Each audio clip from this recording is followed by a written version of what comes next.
በኢትዮጵያ ሕዝባዊ አብዮታዊ ፓርቲ ኢህአፓ እየተዘጋጀ የሚቀርብ ፍኖተ ዲሞክራሲ የኢትዮጵያ አንድነት ድምፅ ነው። ጤና ይስጥልኝ። እንደምን አመሻችሁ አድማጮቻችን። ዛሬ አርብ ሚያዝያ 10 ቀን 2017 ዓመተ ምህረት ነው። የደምቢ ዶሎ ዩኒቨርሲቲ ተማሪዎች የነበሩትና በአክራሪ የኦሮሞ አሸባሪዎች የታገቱት ተማሪዎች ጉዳይ እስካሁን እልባትን አላገኘም። ብዙዎቹ ልጃገረዶች የሆኑት እነዚህ የአማራ ወጣቶች ከታገቱ አርብ ሚያዝያ 10 ቀን 2031 ቀናት አለፋቸው። የወጣቶቹ ሰቆቃ ያብቃ እንበል። እስከ መቼ ድረስ በዚህ ይዘለቃል? ኧረ በዚሁ ያለፈው ይበቃል። በየሳምንቱ አርብ ከአድማጮች የደረሱንን ደብዳቤዎች የምናስተናግድበት የደብዳቤዎች አምድ ፕሮግራማችንን አቅርበን ክፍል 1 ዝግጅታችን ይጠናቀቃል።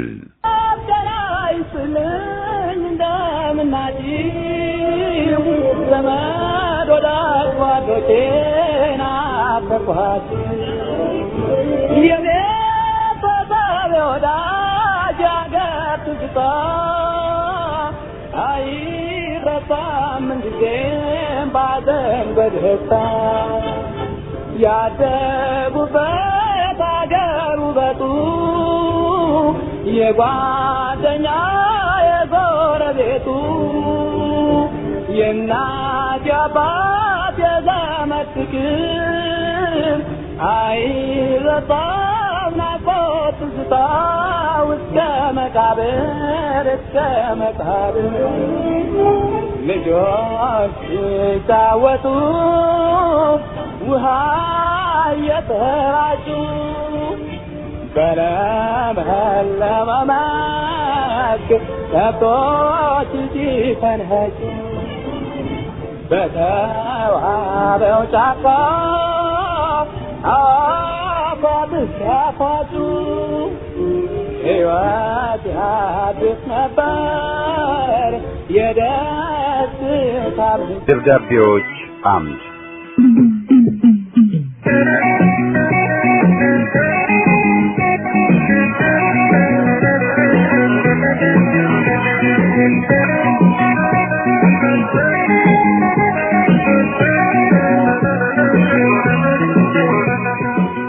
ይህ ፕሮግራም ከእናንተ ከአድማጮቻችን ያገኘናቸውን ደብዳቤዎች የምናስተናግድበት መድረክ ነው።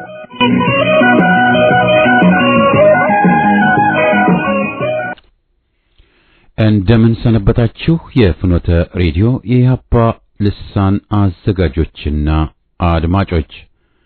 ውድ ፍኖተዎች፣ ከ25 ዓመታት በላይ በዘመን አቆጣጠር ሲታሰብ ለሩብ ምዕት ዓመት ለጥቅመኞች ሳይሆን ድምጽ ለተነፈጉ ብዙሃን ወገኖቻችሁ ድምጽ ሆናችሁ በሕዝብና አገር ላይ የውጭ ጠላትና የውስጥ ጎጠኞች የሚሸርቡትን ሴራ ስታጋልጡ ሕዝብም በከፋፋይ ሴራቸው እንዳይጠለፍና መሰረታዊ በሆኑ አገራዊ ጉዳዮች ዙሪያ እንዲያተኩር አቅጣጫ ለማስያዝ ስትደክሙ ወያኔና ተረኛው የኮሎኔሉ አገዛዝ ሕዝብን እርስ በርስ ለማዳማት ባላቸው ዕቅድ መንጋውን በጎጥ አደራጅተውና አስታጥቀው አማራው አፋሩና ተዋህዶ ላይ የሚያዘምተውን አንጡራ ሀብቷን አገር ለማፍረስ የሚያውለውን የኦሮሞ ዘረኞች አገዛዝ ገና ከጠዋቱ ከጽንሱ ጀምሮ የወያኔን ሕግ አራዊት ለማስቀጠል የተሾመ መሆኑን ስታጋልጡና ሕዝብም በአስመሳዩ ኮሎኔል ዲስኩር እንዳይዘናጋ ስታስጠነቅቁ መቆየታችሁ ይታወቃል።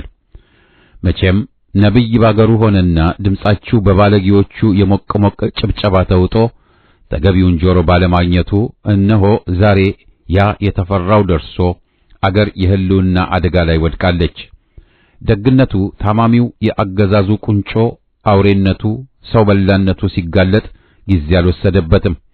ትላንት መልአክ አድርገው ጫማው ስር የወደቁት ሳይቀር የገማ የገለማ ዘረኝነቱ በስቶባቸው የኀፍረትን ማቅ መልበስ ተገደዋል። በመሆኑም የፍኖተ ዴሞክራሲ የኢትዮጵያ አንድነት ድምፅን የመሰለ ነፃና አገልግሎቱ ለባለጊዜ አምባገነኖች ሳይሆን ለተገፋውና ድምፁ ለታፈነው ወገናችን ድምጽ በመሆን ጸንቶ በመቆሙ የፍኖተ ሬዲዮ አገልግሎት ሊደጎምና ሊበረታታ ይገባል። በውጭው ዓለም በተቃዋሚና ጋዜጠኛ ሽፋን የዘረኛውን ስርዓት ዕድሜ ለማራዘም ህዝባዊ እንቅስቃሴን በአጠቃላይ የፋኖን ትግል በተለይ የሚሻጥሩ ቡድኖችን ከመደጎም ወይም ወደ አገር እየሄዱ ያገዛዙን ኮረጆ ከመሙላት ይልቅ እርዳታችን የህዝብ ወገን ለሆነው ፍኖተ ዴሞክራሲ የኢትዮጵያ አንድነት ድምጽ መሰል ነጻና አስተማማኝ የዜና ምንጭ እንርዳ፣ እናጠናክር። በዚህ አጋጣሚ ሸክሙ ከበደን፣ ጉዞው ረዘመ፣ ደከመን ሳትሉ አማራጭ የህዝብ ድምጽ የሆነውን ፍኖተ ዴሞክራሲን ለብዙ ዓመታት በማስቀጠላችሁ ያለኝን ከፍተኛ አድናቆትና አክብሮት መግለጽ እወዳለሁ። ከዚሁ የፍኖተ አገልግሎት በተጓዳኝ ኢትዮጵያ ወዴት የመረጃና ውይይት መድረክንም እንዲሁ አንገብጋቢና ወቅታዊ የአገራችን ሁኔታ በመተንተንና አገዛዙን በማጋለጥና እንዲሁም የአካባቢና ዓለም አቀፍ ሁኔታዎች አገር ካሉ ሁኔታዎች ጋር የሚኖራቸውን ተጽዕኖ በማገናዘብ እያደረጋችሁት ያለው ትምህርታዊና አነቃቂ ውይይት ይበል የሚያሳይ ነው። በዓለም ዙሪያ ላሉ እውነተኛ አገር ወዳድ ኢትዮጵያውያን ሁሉ ፍኖተ ሬዲዮ የኢትዮጵያ አንድነት ድምጽን ማጠናከር አገር የማዳኑ ትግል አካል ነውና እርዳታችሁ ዛሬ ይሁን የሚል ጥሪዬን በድጋሚ ማቅረብ እወዳለሁ። የፍኖተን ቶምቦላ በመግዛትም ተባበሩ። የፕሮግራሙን አዘጋጆች በርቱልን እላለሁ። ለዓመታት ስለተከታተልኩት የፍኖተ ሬዲዮ ይህን ካልኩ በኋላ እንደሚታወቀው ስርዓቱና በዙሪያው ያሉ አጫፋሪዎቹ ህዝብንና የህዝብ ወገን የሆኑትን ትጥቅ የሚያስፈቱት ጠመንጃ ብቻ ሳይሆን የህዝብን የማወቅ መብት በመንፈግ ነጻና ገለልተኛ የዜና ምንጮችን መገናኛ ብዙሃንን በማምከን የዜና አውታሮችን ሙሉ በሙሉ በስሩ አስገብቶ በመቆጣጠር ህዝብን አማራጭ በማሳጣት ራሱን ብቸኛ የዜና ምንጭ አድርጎ ለሚቀለው የሐሰት ፕሮፓጋንዳ ህዝብን ማጋለጡ ነው። በህዝብ ላይ ከሚያደርሳቸው ብዙ በደሎች አይነተኛ ባህሪው መሆኑን መገንዘብ ብቻ ሳይሆን ከላይ ለመጠቆም እንደሞከርኩት ከአገዛዙም ሆነ ከባዕዳን ተከፋይ ያልሆኑ እንደ አሸን በፈሉብን ተከፋይ መድረኮች ጫጫታ እንዳይዋጡ ነጻ መገናኛ ምንጮችን በሚቻለን መንከባከቡ የግድ ነው። አሰላለፋችን ከቡድን ተክለሰውነት ወይም ከጎጥ ሳይሆን አገርን ከማዳንና ሉዓላዊነቷን ማስከበር ዓላማችን ከሆነ ቅድሚያ ሊሰጠውና አንገብጋቢ የሆነውን መለየቱ የሚከብድ አይሆንም። ተከታታይ አገዛዞች ካደረሱት መንግስታዊ ሽብርና ካሰራጩት የዘረኝነት ተውሳክ ህዝብን ከመከፋፈል አልፈው አገራችንን ወዳጅ አልባ አድርገዋታል።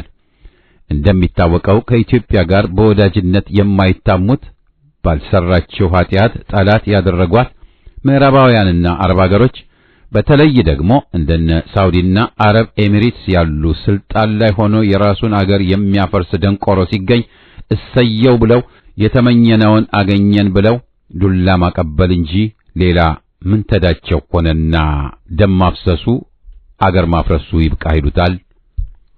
ትልቋን አገር ሊያፈርስ ተልእኮ የተሰጠው ትንሽ ሰው ጀብዱ አድርጎት ሙታንን ሰብስቦ ሲውረገረግ ለተመለከተው በአንድ የታሪክ አጋጣሚ በተፈጠረ የንቃተ ህሊና ክፍተት ጠላት ወደ ቤተ መንግስት አሸልኮ ያስገባው የአእምሮ ታማሚ እንጂ ሌላ ድምዳሜ ላይ ሊደርስ አይቻለውም።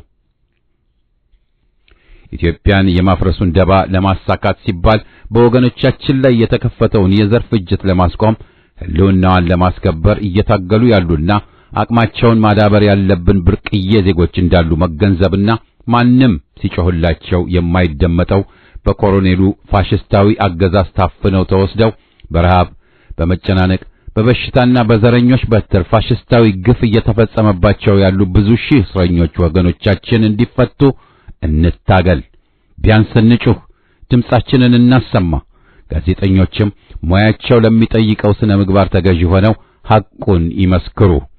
አገዛዙ ለሱ ፕሮፓጋንዳ ይጠቅመኛል ባለበት ጊዜ የሚፈታቸው ስም ያላቸው ግለሰቦች ጥቂት ቢኖሩም በሺዎች የሚቆጠሩ ስም የለሽ ወገኖቻችን ኢትዮጵያዊነታቸው፣ እምነታቸው፣ ጋዜጠኝነት ሙያቸው እንደ አቶ ታዲዮስ ታንቱ ያሉ አዛውንት ሐቁን መመስከራቸው ወንጀል ሆኖ በፖለቲካ ፍርድ ታስረው በረሃብና በበሽታ እየተሰቃዩ ያሉ እንዳሉም ላፍታም ቢሆን ልንዘነጋቸው አይገባም።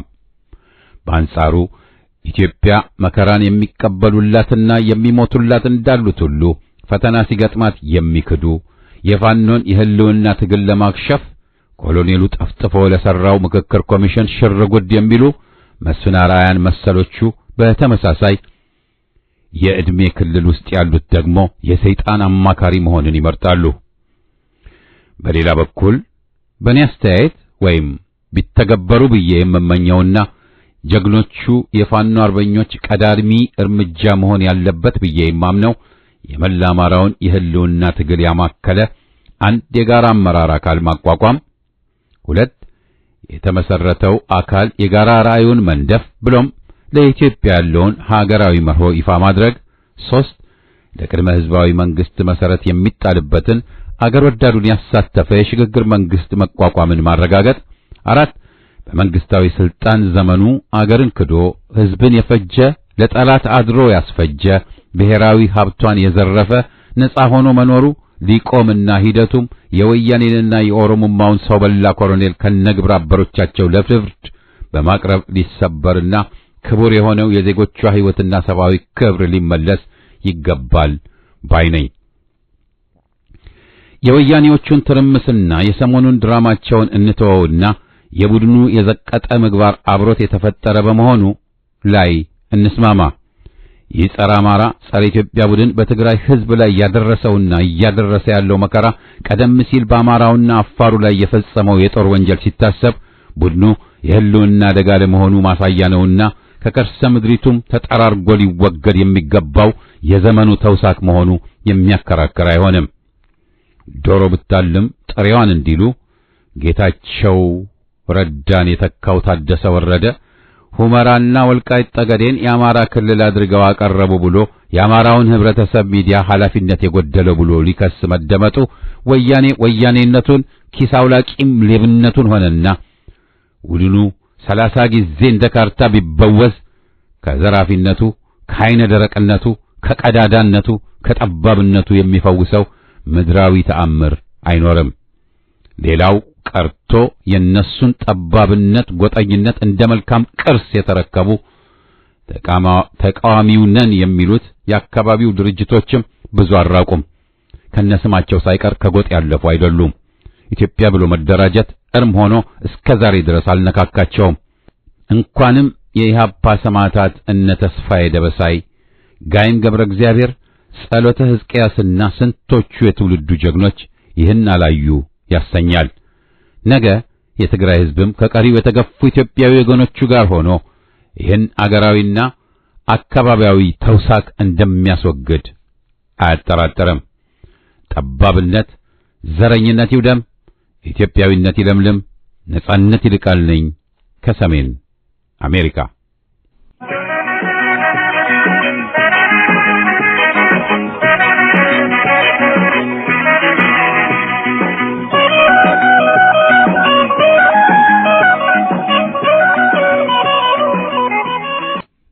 ለፍኖተ ዴሞክራሲ የኢሃፓ ድምጽ ሬዲዮ እንደምን ሰነበታችሁ። በአማራው ሕዝብ ላይ ክህደትን ፈጽመው ለወያኔም ለኦሮሞ የፋሽስት ቡድን ጠቀሜታ የሰጡትን መቼም ልንረሳቸው የማይገባን ወንጀለኞች ናቸው። ፈርቀዳጅ እነ ያሬድ ጥበቡ፣ ታምራት ላይኔ ናቸው። እነዚህ የፖለቲካ ትሎች የሚገባቸውን ቅጣት ሊቀበሉ ቀርቶ አሁንም አፋለን ብለው ታጋዮች ላይ የሚዘምቱ ናቸው። ጎንደር፣ ወሎን የትግራይ መሬት ያጸደቁት እነዚህ ከርሳም ባንዶች መሆናቸውስ እንዴት ይረሳል? ጨዋ ይመስል ባንዳ ለቃለ መጠይቅ እየተገዛና አንቱ እየተባለ ሐቀኛ ታጋዮች አሁንም እየተብጠለጠሉ ናቸው። በዚህ ዘመቻ ተካፋይ ተሰላፊ የሆኑት ሁሉ የነገ ኢትዮጵያ ለፍርድ ታቀርባቸዋለች። ቅጣታቸውም ጸጉር መላጨት የሚሆን አይደለም። ኢህዴን በአዴን አማራውን በከፍተኛ ደረጃ የጎዳ የወያኔ ቡችላ የሆነ ድርጅት ነው። የአማራውን የሕዝብ ትግልስ እነ ብርሃኑ ነጋ፣ አንዳርጋቸው ጽጌ፣ ነአምን ዘለቀ ወዘተ ምን ጠቀሙ? ገዱ አንዳርጋቸው አሁንም የሕዝብን ትግል ሾኬ ሊመታ እየተራወጠ ነው። አማራው የራሱን ትሎች አራግፎ ካልጣለ ትግሉ እንደተደናቀፈ እንደሚቀር ምንም ጥርጥር የለውም ሲሉ መልእክታቸውን ያደረሱን አሰለፈች አውግቸው ከናይሮቢ ኬንያ ናቸው።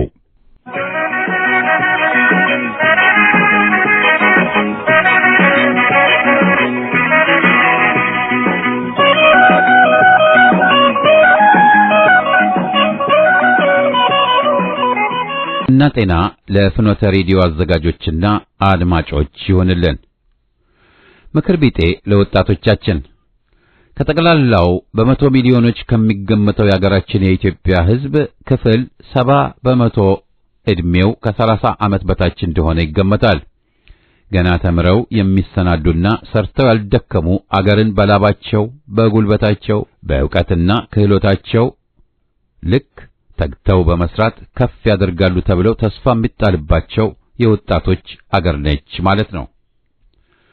በሚኖሩበት ስፍራ ሁሉ ከራሳቸው በላይ ለወገናቸው ተቆርቋሪና ጠበቃ መሆን የሚችሉ ወጣት ወንዶችንና ሴቶችን ፈጣሪ ያብዛልን። ሁልጊዜም ሕዝብ ባለበት እኛም እዛለን እንዲሉ አትጋለን። ግድለሾችን፣ ደንታ የሌላቸውን ቅብጥብጦችንና ራስ ወዳዶችን ደግሞ በቃችሁ ብለህ ሕሊናቸውን ይኮረኩሩ ዘንድ አንቃልን። ዘመኑ መልካም ዕድሎች የተበራከቱበት ሰፊ ዓለም ውስጥ ነንና የተፈጠረውን ቴክኖሎጂ ለመጠቀም ከምስያቸው ጋር ፈጥኖ ለመግባባት አመቺ ነውና ሳያወላውሉ ዘመኑ የፈቀደውን በአግባቡ ቢጠቀሙበት ሊደርሱ የሚችሉበትን ቦታ ከወዲሁ መገመት ይቻላል። የማይበገር የማያመነታ በቀላሉ የማይደናገርና የማያወላውል ርዮቱ ጥራት ያለውና አቋሙ የጸና ለስኬት የሚጣደፍና ኑሮን የሚያሻሽል አቅም መፍጠር የሚያስችል ኃይል እንዲበረክት ያድርግልን። ትላንት ተራማጅ ሐሳቦችን ለመለዋወጥና ለመቀስቀስ አስቸጋሪና ጎታታ ነበር። አዳዲስ ሐሳቦች ከመነሻዎቹ መልእክቶች በእጅ ተጽፈው በራሪ ወረቀቶች በካርቦን ኮፒ ተባስተው ለደህንነት አስጊ በሆኑ መንገዶች ሲሰራጩ ተመልክተናል። ዛሬ የዚህ አይነት እርምጃዎች እምብዛም አይታሰቡም። ወጣቶች ትኩስ ኃይል ናቸውና በመጠየቅ የማወቅ ፍላጎታቸው ያልተገደበ ነው። ነገ ዘመኑ የነሱ እንደሆነ ጠንቅቀው ይረዳሉ። እንደ ምኞታቸው ሰርተውና ሀብትም አፍርተው በምቾት ሊኖሩበት ይገባል። ይህ ደግሞ እጅን አጣጥፎ በመቀመጥና በምኞት ብቻ አይገኝም። ጠንካራና የተደራጀ ሥራ ይጠይቃል። ሥራው አምባገነንነት ነግሶ እንዲከርም ከሚመኙ ስልጣን ወዳዶች ኋላ ቀር አስተሳሰቦች ጋር የሞት የሽረት ትግልን ማድረግ አስፈላጊነት ይገልጻል። የየትም አገር ወጣቶች ለማህበራዊ ፍትህ፣ ለእኩልነት፣ ለመብት፣ ለአርነት እንዲሁም ለተገቢ ለውጥ ፈጥነው መሰለፍ የሚችሉ ታጋይ ኃይሎች ናቸውና የተቀረው የማህበረሰብ ክፍል ድጋፉን ሊቸራቸው ይገባል። ዛሬ ከሚያስፈልገው በላይ ለቁመና ማማርና ለመወስለጥ ከመቅበጥበጥ ቅጥ አምባሩ ለጠፋ አለባበስና የሸቀጦች አይነት ማራገፊያነትን ሳታበዛ ለአረማመድ ቄንት የምትጨነቅ ለቋንቋ አጠቃቀምህ አንደበትህን የምታበላሽ መልክ ለሌለው ለጸጉርህ አበጣጠር ለዳንኪራና ጭፈራ ጊዜን የምታባከን ለምትበላው የምግብ አይነት በምርጫ የተንበሸበሽክ ሳይሰሩና ሳይመርቱ ለደስታ ብቻ የተፈጠርክ እስኪመስል ከመጠን ያለፈ መዝናናትን የምታዘወትርና ምቾትህን ብቻ ለመጠበቅ የምትጨነቅ ወጣት ሴትም ሆነሽ ወንድ ተብዬ ወዘተ ነገ ጎልማሳ ዕድሜ ደረጃ ስትደርሱ ለወገኖቼ በዕድሜ ምን ሰራው ብለህ በራስህ ሕሊና ጥያቄ ከምትቆጭ ልብ ከገዙና ሕሊናቸው ከሚጠይቃቸው ወጣቶች እርምጃ ተምረህ የጋራ ድምፅ በመፍጠር ለፍትህና ርትዕ ሳታቋርጥ በመጮህ ግራ ያጋባህልና እንቅፋት የሆነብህን ብልሹ አገዛዝ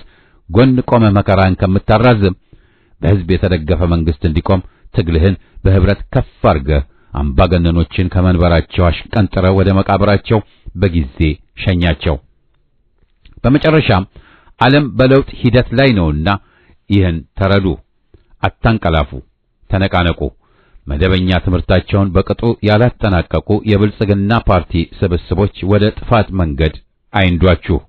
እንደ ምግብ ፋብሪካ ጣሳና እንደ አልኮልና ለስላሳ መጠጦች ጠርሙስ ሞልተው አያሽጓችሁ። ከነርሱ የበሰበሰ አስተሳሰብና ኢፍትሃዊ ክፉ እርምጃዎች በላያችሁ ላይ ሳይፈጽሙ ተነቃነቁ። በአንድነት ቆማችሁ የአገራችሁን እድገትም ሆነ ልማት ለማፋጠን ሌት ተቀን ትጉ። ዕጣ ፈንታችሁን ሌሎች አይወስኑባችሁ። ባለቤቱ እናንተና በራሳችሁ እጅ ነውና ደጋግማችሁ አስቡበት። ወርቃማ ጊዜያችሁን ሳታባክኑት በብቃት ተጠቀሙበትና ታሪካችሁን ጻፉበት። ሰለሞን ታምሩ አየለ ነኝ ካለሁበት።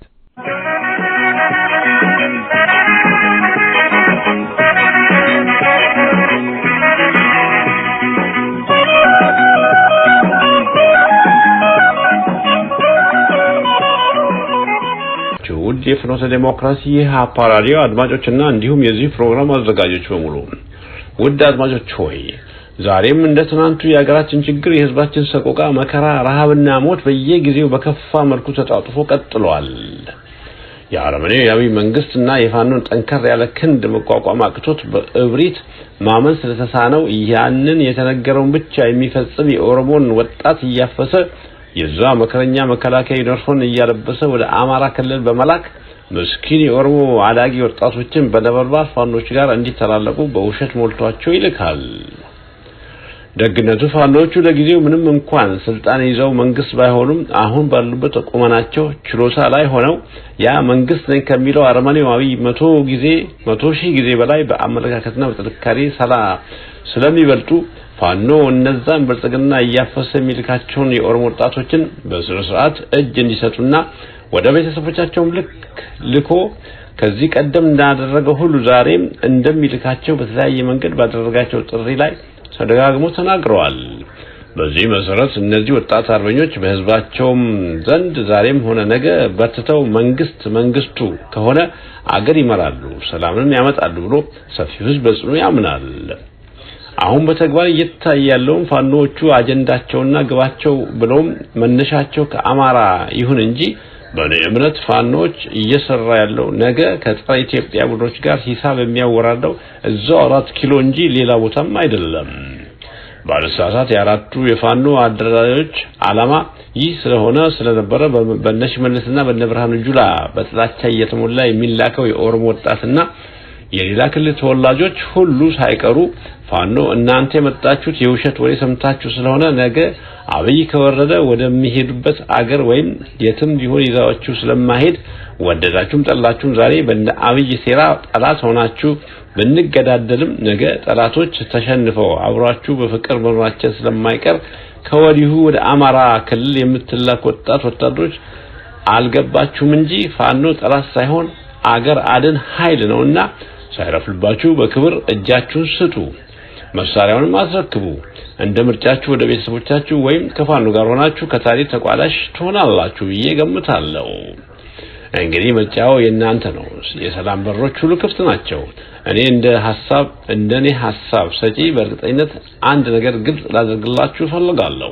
የአብይ መንግስት እድሜ አጭር ምንም እንኳን የውስጥ አርበኞች አብይ እንዳይነካባቸው ተራዘው ቁልፍ ቦታ ይዘው ለአብይ አጋርነታቸውን ያረጋገጡ ሴረኞች ዛሬ ራሳቸውን ያጋለጡ ቢኖርም ያ ሁሉ ርብርቦሽ አብይን ከህዝባዊ ቁጣ አያድነውም። እሱ ከሆነ የራሱን ጉድጓድ ቆፋሪ ስለሆነ በቆፈረው ጉድጓድ ይቀበራል።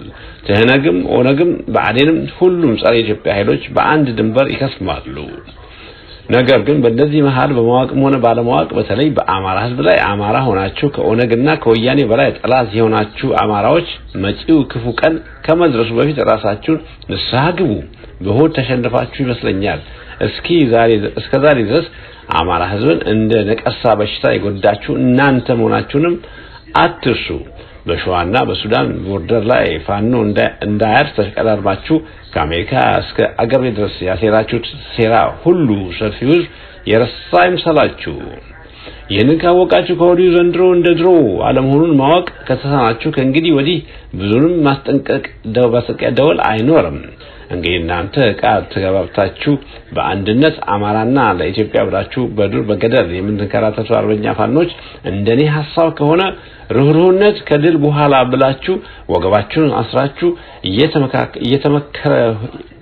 እየተሞከረ ሁሉ ጠላት የሆነውን ወገን ቆርጣችሁ በጠላትነት ማስተናገድ አለባችሁ ብዬ የበኩሌን አስተያየት እሰጣለሁ።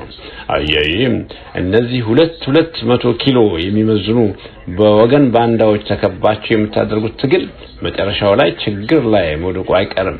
ምልክቶቹም በገሃድ እየታዩ ናቸው።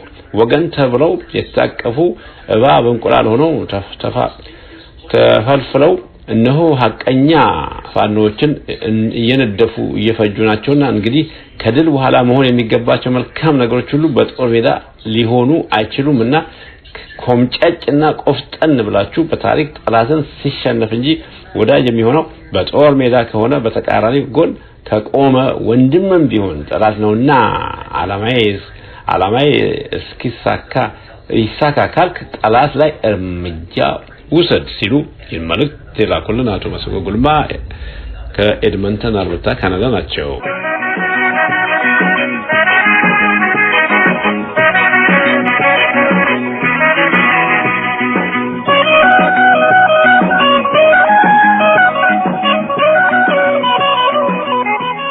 ሰላም ለፍኖተ አዘጋጆችና ለተወደዳችሁ የፕሮግራሙ ተከታታዮች። በቅርቡ እንደተረዳነው ከሆነ ፋኖን የበጠበጡት እነ እስክንድር ነጋ አሁንም አልተኙልንም። በአስመራ ቢሮ ሊከፍቱና ራሳቸውን ለሻዕቢያ ሊሸጡ ተዘጋጅተዋል ተብሏል። ቀቢጸ ተስፋ ቢጤ የያዛቸውም ይመስላሉ። ወደ አስመራ ልዑክ ለመስደድ ነው እቅዳቸው። ኢሳይያስን ለማግኘት ሞከሩ፣ ካልሆነም የማነ ገብረአብን አገኙ እዝ ተሰጥተዋል። የማነ ኢሳይያስን አገልግሎ የቆየ መሆኑንም የሚያውቁ አይመስሉም። ኮማንዶና ከባድ ስልጠና እንዲሰጣቸውም ሊማጸኑ ተዘጋጅተዋል። ስለ ወደብ ምንም ላያነሱ ከወዲሁ እየማሉ እየተገዘቱ ናቸው። የሰዎቹን ቀቢጸ ተስፋ ባንረዳ በገረመን ነበር። የተወሰኑ ሰዎችን ለተወሰነ ጊዜ ማታለል ይቻል ይሆናል እንደተባለው ነው። እስክንድር ነጋ በመድረክ ብቅ ካለ ጀምሮ የአሜሪካ ጽኑ ቅጥረኛ ሆኖ ተራማጆች ላይ ሲዘምት የቆየ ነው። የአዲስ አበባ ወጣቶች ሲነሱ ባልደራስ የሚባል ድርጅት መስርቻለሁ፣ አመጹን ተው፣ በሰላም እንታገል ብሎ ተሯሩጦ የትግሉን ጎማ ያስተነፈሰ ነው። ኢትዮጵያን ጉዳይ የምትከታተለው አሜሪካ በአዲስ አበባ ኤምባሲዋ ሲሆን የናይሮቢና ሮማ ጣሊያንም የኢትዮጵያ ጉዳይ ቢሮ አላቸው። እስክንድር ነጋ አሜሪካ በነበረ ጊዜ በሮማው ኤምባሲ በኩል መረጃ ያቀብል ነበር የሚለውን ያጋለጡ ሰዎች ነበሩ። ወደ ዛሬ ስንመለስ የፋኖችን የትግል ሀዲድ በማሳት ከሚወቀሱት አንዱ ይኸው እስክንድር ነው። በጥቁር ላስቲክ ሙሉ የያዘውን ብር እየበተነ ብዙዎችን አበላሽቷል። በአስመራ ቢሮ እንክፈትን ምን አመጣው? በሽግግር መንግስት ምስረታ በሚሉትስ ከነ ይልቃል ልደቱ፣ ጃዋር፣ ሻለቃ ዳዊት፣ አንዳርጋቸው ጽጌና ሌሎችስ የሚያሰረውስ እሱ አይደል? በአሁኑ ጊዜ ፋኖን በሻዕቢያ ጫማ ስር ለመጣል የሚያሴር የኢትዮጵያ ሕዝብ ትግል ወዳጅ ሳይሆን ጣውንት ብቻ ነው። የሸዋ ፋኖ እስክንድርን ማስወገድ አለበት። የፋኖዎች አንድነት እንዲከሰት ከሻዕቢያ መራቅ፣ የትላንትም የዛሬን ኢሳይያስ ቡችሎችን ማምከን የግድ ነው።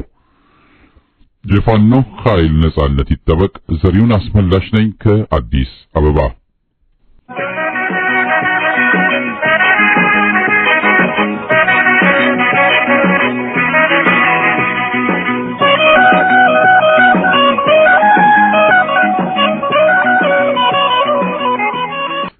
ይድረስ ለፍኖተ ሬዲዮ የኢትዮጵያ አንድነት ድምፅ አዘጋጆችና አድማጮች በሙሉ እንደምን ሰንብታችኋል? ፋኖ ተደራጅቶና አንድ ሆኖ እንዳይወጣ ፈተናው በዝቶበታል። በአማራው ስም የአማራውን አንድነትና ሰላም እየነሱ ያሉ ሆዳም የአማራ ምሁራን አይን ባወጣ መልክ በሶስት ወይም በአራት ጎራ ማለት ይቻላል ተከፋፍሎ እየተናቆረ ይገኛል። ይህ ክፍፍልም ወደ ፋኖ ገብቶ እያወዛገባቸው መሆኑን እየሰማን ነው። በእውነቱ ዛሬ እኔ ልመረጥ በሚል ተራ የስልጣን ሽኩቻ እየተራኮቱ የሚገኙ ግለሰቦችም ሆኑ ስብስቦች የአማራውን መንፈስም ሆነ ፋኖ የቆመለትን ዓላማ የሚመጥን ሰብዕናም ሆነ ቁመና አላቸው ብሎ ማመን እብደት ነው። ይህን ክፍፍል በማራገብ የሚታወቁት ክፍሎች ደግሞ የታወቁ ናቸው። ከፊሉ ለብአዴን፣ ከፊሉ ለብልጽግና፣ ከፊሉ ለምዕራቡ ዓለም የሚሰራ ሲሆን ከፊሉ ደግሞ የደርግ ርዝራዦችና ቅሪቶች መሆናቸው ይታወቃል። ይህ ታሪካዊ ቅሌትና ዘበጥሎት የሚያልፈው መጥፎ አሻራ እንዳለ ሆኖ ግን በጣም የሚያሳዝነው ከእንግዲህ ሲብቃ ብሎ በእነርሱ ላይ የሚነሳ ሐቀኛ ምሁር በሰፊው አለማየታችን ነው። ይህን የመሰለ አገር ክህደት ወንጀል ሲፈጸም አይቶ እንዳላየ ዝም ብሎ ማለፍ በራሱ ወንጀል አይደለም ብሎ ማመን አይቻልም። ኧረ ለመሆኑ ጠላት ሲፈዝና ሲዳገም ከወዳጅ ጋር መወገድ ሲገባ ጠላት በሚፈልገው ቦታ ተገኝቶ ጥይት ለጠላት ከማቀበል የበለጠ ክህደት ምን አለ? የጨነቀው ሙቃነቀው እንዲሉ ሰሞኑን ደግሞ እስክንድር በከሌ ተተካ በማለት ሌላ የማንግባባበት ዘመቻ ከፍተውብናል። ቀድሞ ነገር አንድ የሽምቅ ተዋጊ ድርጅት ያደረገውንም ሆነ ያላደረገውን በሙሉም ሆነ በከፊል ለማንም መናገርና ምስጢር ማባከን የለበትም። ይህ ዲሲፕሊን ድክመት ቁጥር 1 ነው። ሁለተኛ በአንድ የሽምቅ ተዋጊ ድርጅት ውስጥ እኔ ልምራ ወደሚል ተራ ውዝግብና የወጣለት የስልጣን ሽኩቻ መግባት ማለት ድርጅቱም ሆነ አመራር ነን የሚለው ክፍል ለስልጣን እንጂ ለነጻነት አለመቆማቸውን ቁልጭ አድርጎ የሚያሳይ የውስጥ ገመና መሆኑን ማወቅ ግድ ነው። ይህም መሰረታዊ የሆነ ድርጅታዊ ስርዓትና ዲሲፕሊን የጣሰ ሌላው አካሄድ ነው። ምክንያቱም ለነጻነትና ለፍትህ ሲል ራሱን መስዋዕት ለማድረግ ለተነሳ ታጋይ ስልጣን የመጀመሪያውም ሆነ የመጨረሻው ጥያቄ ከቶም ሊሆን አይገባውም። ማለትም ለህዝብና ለዲሞክራሲ ብለህ ከተነሳህና ለቆምክለት ዓላማ ስትል ራስን ቤዛ አድርገህ ለማለፍ ዝግጁ ነኝ ካልክ በኋላ የስልጣን ሽኩቻ ውስጥ ገብቶ መዳከሩ ምን ይባላል? በእነኝህና በመሳሰሉት አልባሌ ቦታዎች መገኘቱ በራሱ የነጻነት አርበኛ የሚለውን የተቀደሰ ስም የሚያራክስ ታሪካዊ ቅሌት ነው ባይነኝ።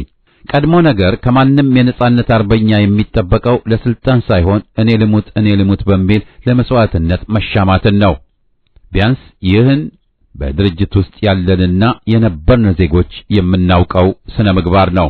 ሌላው የአንድ ሽምቅ ተዋጊ ድርጅት አስገዳጅ ሁኔታዎች እስካልገጠመው ድረስ አመራሩን የሚመርጠው ሁሉም አባላትና አካላት ተወክለው በተገኙበት መደበኛ ስብሰባ ወይም በኮንግረስ ብቻ ነው። ማለትም የከፍተኛ አመራር ምርጫ የሚከናወነው ከታች አንስተው እስከ ላይኛው ድርጅታዊ እርከን ያሉት አባላትና አካላት ተመርጠውና ተወክለው በሚገኙበት መደባዊ ስብሰባ ይሆናል ማለት ነው እንጂ እንዲሁ በተወሰኑ ጥቂትና ምርጥ የጎበዝ አለቃዎች ብቻ ከሆነማ ትግሉ ምኑን ትግል ሆነ? ዴሞክራሲስ ከየት ይመጣል? ይህ በጭራሽ አንድ ፋኖን ከመሰለ ህዝባዊ ኃይል የሚጠበቅ አይደለም። ስለዚህ በዚህ ያሉታዊ ሂደት ውስጥ የተሰማሩትን ግለሰቦችና የሚከተሉትን ጸረ ፋኖ አቋምና አሰራር እንዲያስተካክሉ መምከር፣ መተቸትና መገሰጽ የማንኛውም ኢትዮጵያዊ ዜጋ መብትና ግዴታ ነው። ቀጥሎም ይህ ከላይ የጠቀስኩትን የወገንን ድክመት በመጠቀም ቁርሾና ቅራኔዎችን የበለጠ በማራገብ ትግሉን እየጎዱ ያሉትን መሰሪ ተኩላዎች በቃችሁ ልንላቸው ይገባል እላለሁ። ያለመታደል ሆኖ ዘመኑ ያመጣውን ስልጣኔ ለጥሩ ሁኔታ ማዋል ሲቻል ቴክኖሎጂውን ለክፉ ነገር ማዋል የሚቀናቸው እጅ በመግባቱ የወገን ጊዜ፣ ዕውቀት፣ ጉልበትና ንዋይ በከንቱ እየፈሰሰ ይገኛል። ባጭሩ ዘመን አመጣሽ በሆነው ሶሻል ሚዲያ ውስጥ ተሰራጭተው መርዝ የሚረጩትን ተኩላዎች በያሉበት ማጋለጥና መምታት የማንኛውም እውነተኛ ዜጋ ግዴታ ነው ብዬ አምናለሁ። በነገራችን ላይ መሰረታዊ የሆነውን ማህበራዊና ፖለቲካዊ ቁም ነገሮችን ረስተው የባጤ ቆበጡን በመቀባጠር ነገር የሚያቆረፍድ የሰው አይነት ያለበት መድረክ ቢኖር ማህበራዊ ሚዲያ ነው ማለት ይቻላል። በተለይ ወደኛው ስንመጣ በጣም ይከፋል። ግማሾቹ በዚያ ልባሌ ሙያቸው ለ17 ዓመታት ሙሉ ለደርግ ሰርተው ወጣቱን በትነውና አገራችንን ለተገንጣይና አስገንጣይ ተምቾች አስረክበው የወጡ መሰሪ ካድሬዎች ሲሆኑ፣ ሌሎቹ ደግሞ በዘመነ ወያኔ በራሷ አካል አምሳል ጠፍጥፋ የሰራቻቸው ጭራቆች ናቸው። እነዚህ ጭራቆች በወያኔ ጊዜ ይቀጠሩ እንጂ ዛሬም የሚሰሩት ራሱን ብልጽግና ብሎ ለሚጠራው የኮሎኔሉ ዘረኛ ስርዓት ነው። ይህ በዚህ እንዳለ ዛሬ ትኩረቴ የደርግ ካድሬ በነበሩትና ወንጀላቸውን ሸፍነው በአማራ ስም የፋኖን ትግል ለማበላሸት በሚያደርጉት እኩይ ተግባር ላይ ይሆናል። በተለይ በደርግ ጊዜ የነበሩት ማለትም ትናንት ከሀገራችን አባረውና ከህዝባችን ነጥለው ለስደት ያበቁን አልበቃቸው ብሎ ዛሬ እኛ ወደ ተሰደድንበት ዓለም መጥተው አላስቀመጡን ስላሉት አረመኔዎች ነው። ለሰሩት ወንጀልና ላደረሱብን በደል ተጠያቂ መሆን ሲገባቸው የበለጠ ሊጎዱን ሲነሱ በቃ መባል ሲያንሳቸው ነው ባይነኝ። አብዛኛዎቹ በደርግ ጊዜ ለአረመኔው መንግስቱና ስርዓቱ ለሰሩት ውለታ ስኮላርሺፕ አግኝተው ወደ ሶቪየት ዩጎዝላቪያና ሌሎች የምስራቅ አውሮፓ ሀገሮች ለመሄድ እድል አግኝተው በዚያው የቀሩ ከመንግስቱ ኃይለ ማርያም እልፈት በኋላም እኛ የፖለቲካ ስደተኞች ነን በማለት ወደ ምዕራቡ ዓለም ተሰደው ከኛ ጋር የተቀላቀሉ የበግ ለብድ የለበሱ ተኩላዎች ናቸው።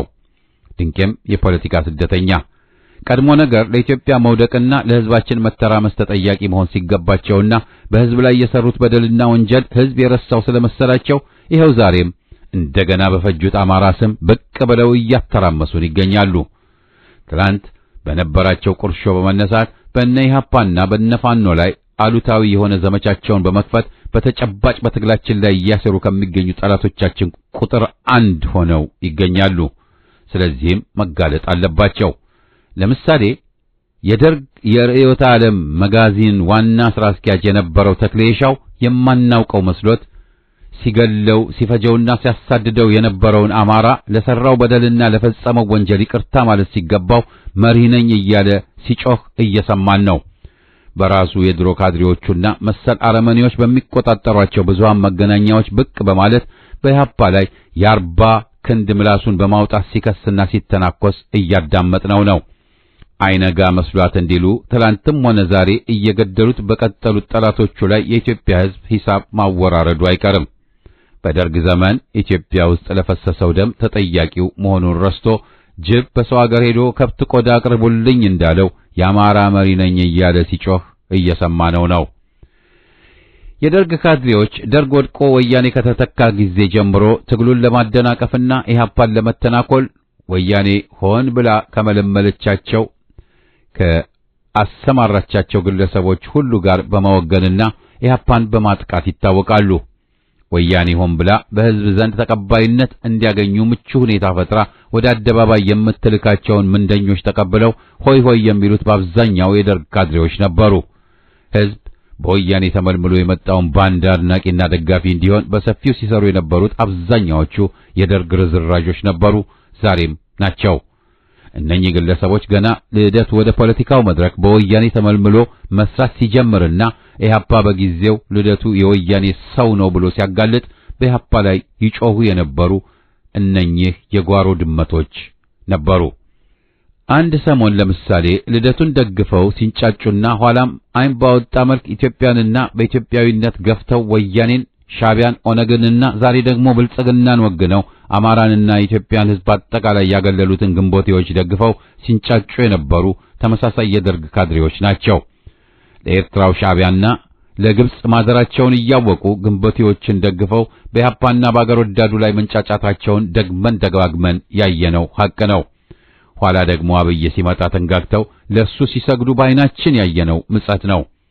ዛሬም ይኸው ስማቸውን ሳይቀይሩ ዘመን አመጣሽ ከሆኑት የአብይ በቀቀኖች ጋር ሆነው ትግላችንን መሳ ለመሳ እየጎዱት ይገኛሉ። አሁንም የወሰዱት መሪ ቃል ደግሞ ታላቁ እስክንድርን የነካ የማርያም ጠላት ነው የሚል ነው።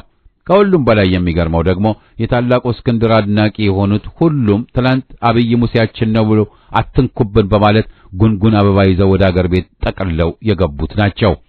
ትናንት ብርሃኑ ነጋ ወይም ሞት ያሉበትን አፋቸውን ሳያሟሹ ይኸው ባደራፋቸው ታላቁ እስክንድርን ካላነገስ ሞተን እንገኛለን በማለት ያዙኝ ልቀቁኝ እያሉ ይገኛሉ። ወገኔ ሆይ እነኚህ የሚያደርጉትን አያውቁምና ይቅር ይበላቸው የሚባሉ ሳይሆኑ እርማችሁን ብሉ ነው ሊባሉ የሚገባቸው። ሌላው የግልገል አምባገነኑን የአብይ አህመድን እግር ልሰው ከተዋረዱበት አንስቶ እስካሉበት ሕይወታቸው ድረስ አንድም ቀን ረጋ ብለውና ቀልብ ገዝተው ለማዳመጥና ለመወያየት የታደሉ አይመስለኝም።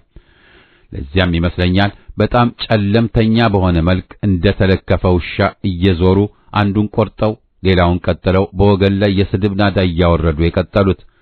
ለነኚህ ወገኖች ያለኝ ምክር ቢኖር አቋማቸውን እንደ እስስት እየለዋወጡ ግለሰቦችን ከማምለክ ይልቅ መሰረታዊ በሆኑ ህዝባዊና ማህበራዊ፣ ፖለቲካዊና ብሔራዊ ጉዳዮች ላይ መወያየትና የጋራ መፍትሄ መፈለጉ ላይ እንዲያዘወትሩ ነው።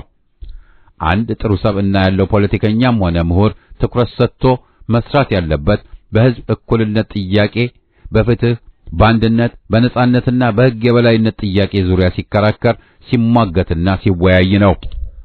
ባጭሩ በአሁኑ የአገራችን ተጨባጭ ሁኔታ ታላቁ እስክንድርን አትንኩብን እያሉ ከመጃጃል ይልቅ በህዝባዊና ብሔራዊ ደህንነት ዙሪያ የጋራ አጀንዳ ቀርጸን ዘላቂ ለሆነ አገራዊና ብሔራዊ የመፍትሄ ሐሳብ ለማምጣት መጣሩ ይበጃል እላለሁ። በመጨረሻም የሁሉም አድርባይ ምሁራንና ግብረ አበሮቻቸው አጭር የህይወት ታሪክ የሚያልቀው በውርደት ነው። ከደርግ ካድሬዎች ብንጀምር ከኢትዮጵያ ህዝብ ይልቅ መንግስቱ ኃይለማርያም በልጦባቸው ከቆራጡ መሪያችን ከጓድ መንግስቱ ኃይለማርያም ጋር ወደፊት እያሉ ወጣቱን በገፍ መፍጀታቸው ኋላም እሱ ሲፈረጥጥ ተከትለው በዋሉት ወጥተው የቀሩና ህሊና ቢስ ካድሬዎች መሆናቸውን ድፍን የኢትዮጵያ ህዝብ ያውቀዋል።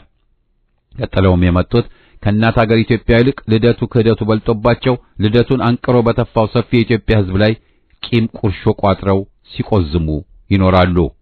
ከዚያም ብርሃኑ ነጋና አንዳርጋቸው ጽጌ ሲመጡ በአንድ ቀን ጀንበር አቋማቸውን ቀይረው የግንቦት ሰባት መናጆ ሆነው የከረሙ ማፈሪያዎች ሲሆኑ ለማይቀረው ድልም $500 ቀብድ አምጡ ተብለው ሲከፍሉ ያየናቸው ጉዶች ናቸው። እናስ በሌለ ጦር ድል ሲመኙ ከርመው ወደ ኋላም ጉም ጨብጠው የቀሩ ተስፈጆች መሆናቸውን ያየነው ሐቅ ነው። በወሬ ብቻ የተቋጨው ትግልም ሆነ በነብርሃኑ ነጋ እጅ መስጠት የተጠናቀቀው ድል ባለሰበር ዜናውን ኢሳትን ጨምሮ በሕዝብ ፊት ተዋርደውና ከስረው መቅረታቸውን ያየነው ታሪካዊ ትንግርት ነው። ሁሉም ጠቅሎ ወደ አዲስ አበባ መግባቱን የነገረን ኢሳት መሆኑ ቀርቶ የአሜሪካ የአማርኛው ድምጽ ነበር። ይህን ተከትሎ አብይ አሊ ስልጣን ሲይዝ ከግንቦቴዎች ጋር ተከትሎ የገባው መንጋ መፈክሩን ቀይሮ አብይ አሊን የነካ የማርያም ጠላት ነው ብሎ መጨፈር ጀመረ።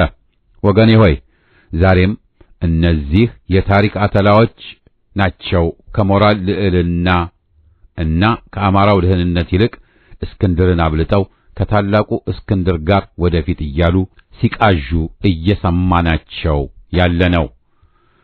አድርባይነት ይወገድ፣ ድል ለፋኖ፣ ኢትዮጵያዊነት ያሸንፋል። መይሳው ነኝ ከምዕራብ አሜሪካ።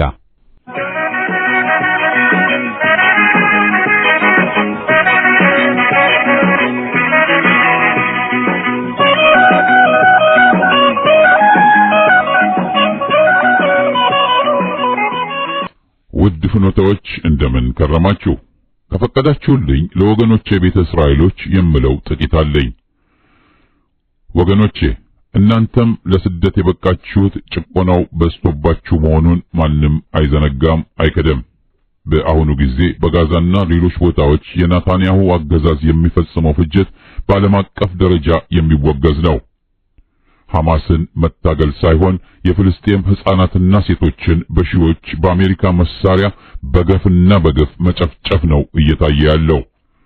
ሁለቱ ሕዝቦች በጉርብትና ተቻችለው እንዳይኖሩ ከሁለቱም ወገን ብቅ ያሉ ጽንፈኞች እንቅፋት ሆነዋል።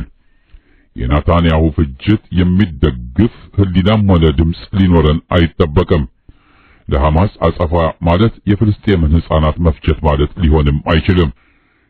ከ60 ሺህ ያላነሰ ሕዝብን መፈጀትን የሚደግፉ ፋሽስቱ መንግስቱ ግማሽ ሚሊዮን ሕዝባችንን ሲፈጅ የሚታገለው ድርጅት ቆስቁሶት ነው ከሚሉት የተለየ አይደለም። ቤተ እስራኤሎች ለሰላምና ለሕዝቦች በአንድነት መኖር ጠበቃ ሆነው ደማቅ ታሪክ መጻፍ ይገባቸዋል። የትም ቢሆን የትም ጽንፈኞችን በለው ሊሉ አይጠበቅም ሲሉ ሰለሞን ደረጀ ከቶሮንቶ ካናዳ ደብዳቤያቸውን አጠናቀዋል።